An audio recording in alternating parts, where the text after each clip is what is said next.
What's up, guys? How are you? Happy Monday. Welcome into the latest episode of the Daily Juice Podcast. My name is Matt Perrault. I'm your host every single morning, wherever you get your audio or your video podcasts, here for BettingPros. In this podcast, every morning being brought to you by our friends at DraftKings. Well, a losing Sunday means a losing week for us here in the second week of December. Kind of a bummer because we went into the day about a down a unit and a half or so. Needed to have a winning Sunday to have a winning week. Didn't happen for me, unfortunately, because we get the Wong teaser wrong by literally a half a point.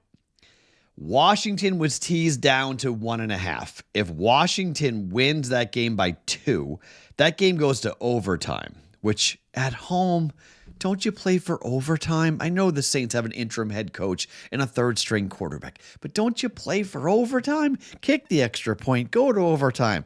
Washington wins that game by 3 or 6. We get this one unit in, and we have a flat day, not a losing day, but it would have been a losing week. But that was annoying. The prop bets go 2-0.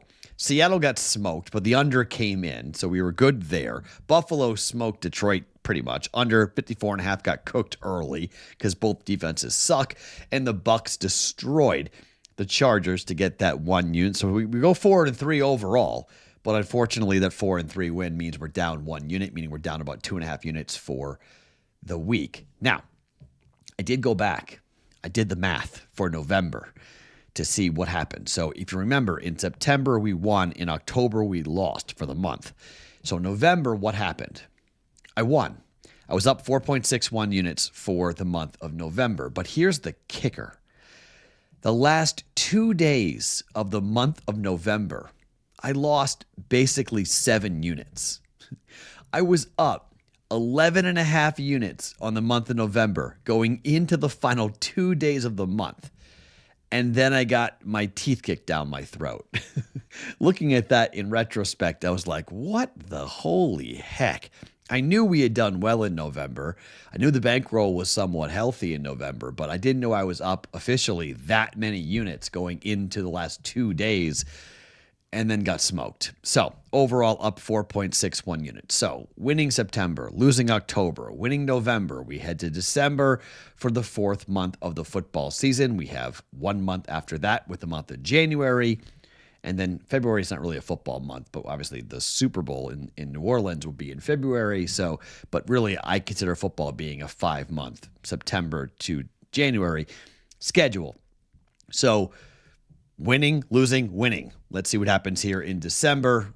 Not a great week. Last week, I think we're down a little bit for the month, but I can't remember what we did. I got to go back and look at the first week of December as to what we did in the first week of December. But a lot of days to go, a lot of football to bet, a lot of games coming in. We have not 1, but 2 Monday night football games, including one here right in Las Vegas involving the Raiders and the Atlanta Falcons. We'll get to those picks and plays coming up next. But before we do that, this podcast being brought to you by DraftKings, the Pick Six. New Pick Six customers, you guys play $5 to get $50 instantly in Pick Six credits.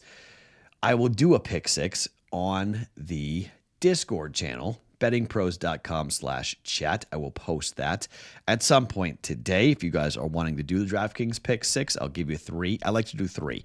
I'll give you 3 picks that I like that we'll run down from a player prop perspective that we'll put together. I do have 2 player props here for the official plays, but pick sixes are not official. But you play $5, you get $50 instantly in Pick Six credits when you download the new DraftKings Pick Six app. Use the code JUICE at sign up. Gambling problem? Call 1-800-GAMBLER. Help is available for problem gambling. Call 888-789-7777 or visit ccpg.org in Connecticut. 18 plus in most eligible jurisdictions, but other age and eligibility restrictions may apply. Valid only in jurisdictions where DraftKings Pick Six operates. Pick Six is not available everywhere, including but not limited to New York and Canada. Void where prohibited. For terms, go to picksix.draftkings.com/promos. Okay, let's start talking about the first game, the Vikings and the Bears. This is wild. The Bears are playing their 3rd straight road game this week. According to the Action Network, since 2003, teams playing their 3rd straight road game are 45-70 straight up. And when they are an underdog, they are 29-59 straight up. Yikes. So if you want to do moneyline parlays, like the Vikings losing, they're the number one pick in the Circa Survivor contest with 49 entries left for $14.2 million. 13 entries of the 49 are on the Vikings to win this game here at home against the Bears. It is really hard to see the Vikings losing this game outright. Caleb Williams is getting sacked a ridiculous amount of times. Got sacked 7 times last week against the 49ers. He's been sacked 56 times on the year. That is the second most for a rookie through 14 games since David Carr was sacked 70 times back for the Houston Texans. Teams allowing 7 or more sacks the week prior. In the next week since 2003, they are 98, 126, and 6 against the spread. Over the last 3 seasons, it's 15, 25, and 1. Sam Darnold has been pretty good. As a favorite of 6 points or more, Sam Darnold is 5-0 straight up and 4-1 against the number. 4 of those 5 games have come with the Minnesota Vikings. He has closed as a 6-point favorite or higher in a night game 2 times in his career. He is 2-0 ATS and 2-0 straight up in those games.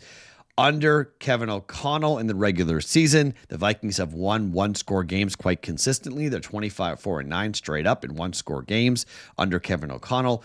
But I do not think this is going to be a 1-score game here. I think this is going to be kind of a laugher.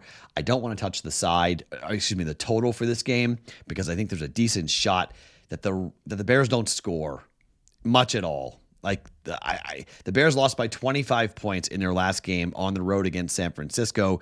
They covered against Detroit as 10-point dogs. They lost by 3, but 3 straight road games when you're 4-9, you're 1-6 on the road.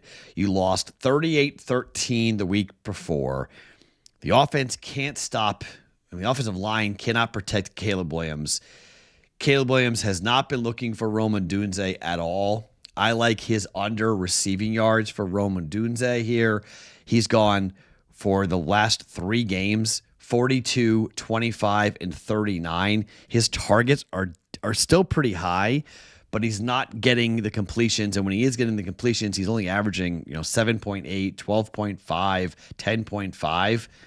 I mean, on the road against the Niners, 4 receptions on 5 targets for 42 yards. Against the Lions, 2 receptions on 6 targets for 25 yards. Long of 17, long of 19. This is not a great secondary for the Vikings, but it's more about the pass rush. It's hard to find Rome Odunze down the field if you're Caleb Williams when you're basically on your back the entire time. I think Rome Odunze is going to have a tough time of it here. I like under 43.5 yards receiving for Rome Odunze. That for a half a unit. In the Vikings, I'm going to lay the 7 points with the Vikings here. I think they win going away against the Bears.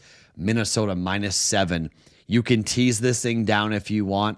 I just can't really find a teasing partner. I went crazy with teasers yesterday. I ended up going 2 and 4 on my own on teasers.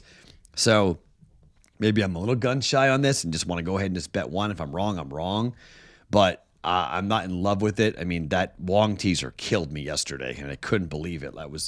Everything was perfect, and then Washington just completely fell apart and crumbled down the stretch. I thought we were going to overtime, and instead they went for 2 and they missed it, and that was the only way we were going to lose that in my mind. I was like, man, we get to overtime, win by 3, whatever, but nope. End up losing, winning the game by 1. The only thing they could have beaten me with a Washington victory was a 1-point win, and they got a 1-point win. So if you want to tease, the Vikings down to -1, don't mind that at all. I think the Vikings win the game. It'll be a teaser special game. I just don't know what to really aggressively match it up with. I'm not in love with anything on this. So I'll give you other picks in the next game. You can say, Matt, why don't you go ahead and do like the Raiders +6? Why don't you just go ahead and take the Raiders +12? I don't know. Want to pull the Falcons down from 6 to a pick? Take the Falcons just to win? I don't know. I think I'd rather just go straight bets with some of this stuff. So I'm going to stay away from the teaser angle and just do straight bets here today. Vikings -7, Rome Odunze under his receiving yards for the first game.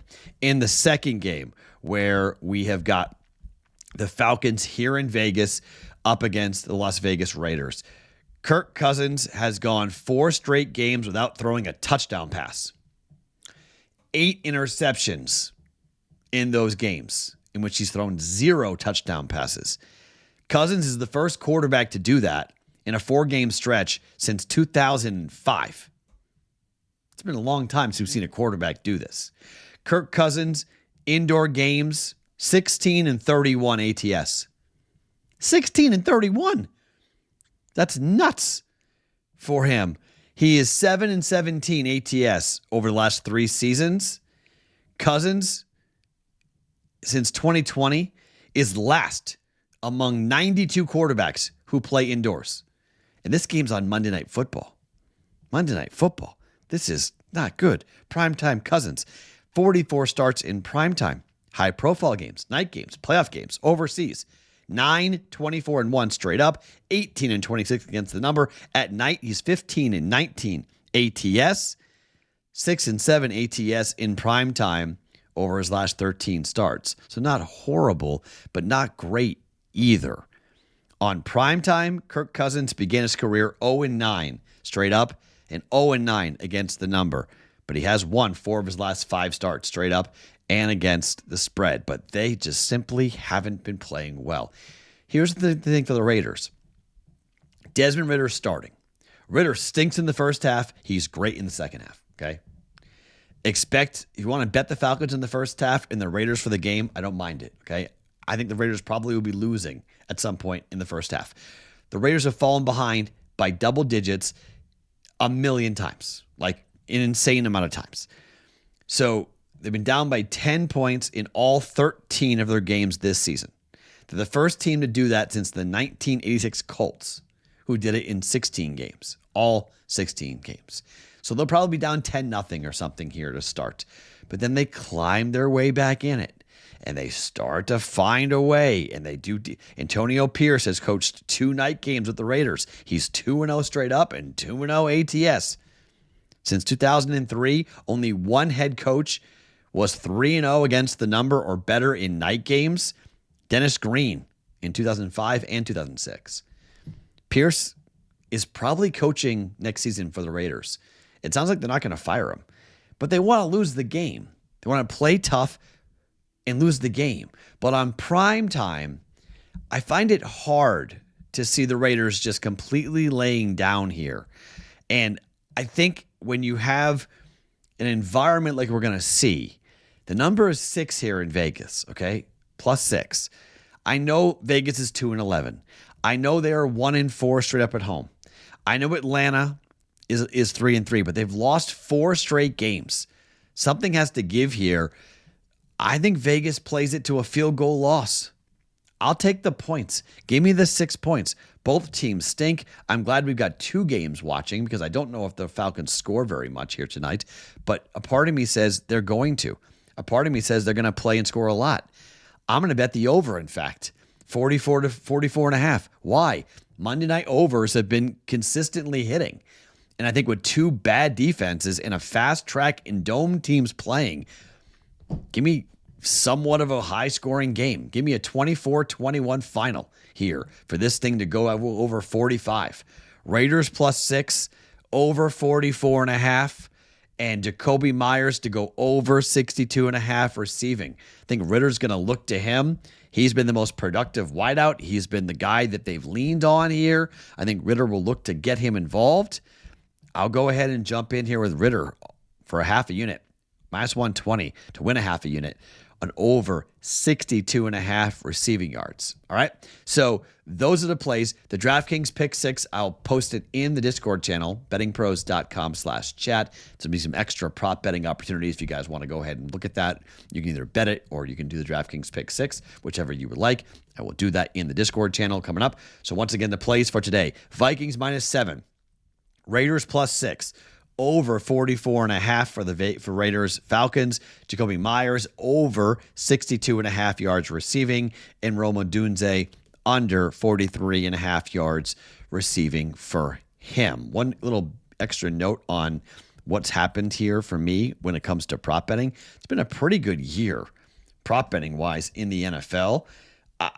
Maybe, I don't know, might be my best year of prop betting in the NFL. So I'm 57-48 so far. Here, I'm up over 4 units betting quarter unit props or half unit props in the NFL. If you had pushed that out and have that be full unit plays, not bad, up 9-10 units on prop bets, even more. I mean, 12 units on prop bets so far here in the NFL. So we've done well with NFL prop betting. Let's hopefully we can continue to do that here today as well. My name is Matt Perrault. Follow me across all socials at Sports Talk Matt every morning. It's the Daily Juice Podcast presented by DraftKings.